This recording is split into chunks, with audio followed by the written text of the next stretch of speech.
Dans les services d'urgence, en France, c'est le tube de l'été. Manque de personnel, une prise en charge humaine, plus le temps de les écouter, pas moyen de bien soigner. Les patients, parlons-en. Aujourd'hui, ils ont attendu pendant 15 heures un lit d'hospitalisation. C'était, nous dit-on, une journée plutôt calme. Alors il faudra chanter encore plus fort. Par le gouvernement, on ne se sent pas entendu du tout. C'est ce qu'ils nous ont proposé jusqu'ici est grandement insuffisant.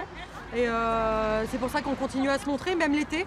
Et c'est pour ça qu'on est accoutrés un peu comme ça, pour montrer que même pendant les vacances estivales, on est toujours là et on ne lâchera pas.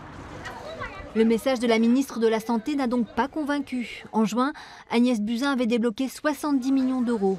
Une partie sert à valoriser les salaires à hauteur de 100 € par mois pour les infirmières et les aides-soignants uniquement. L'autre doit renforcer les effectifs. Mais dans la réalité, le quotidien du personnel soignant n'a pas changé, de nuit comme de jour. C'est assez compliqué, on arrive le matin, on prend notre poste à 8 h. Parfois, il y a 35 patients qui ont passé la nuit sur un brancard, qui sont en attente d'un lit d'hospitalisation, sur lesquels on sait que sur les 35 patients, parfois il n'y aura pas de lit avant 16 h pour certains. Certains n'auront pas de lit du tout de la journée, donc c'est des gens qui ont déjà passé plus de 10 heures sur un brancard.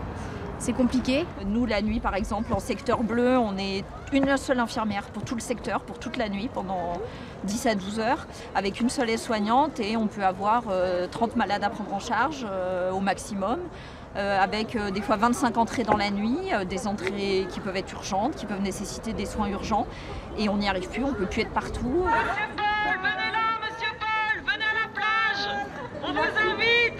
Monsieur Paul, c'est le directeur des ressources humaines. Il les a rencontrés en petit comité, mais la délégation est vite ressortie, déçue, mais déterminée à se faire entendre, même pendant les vacances.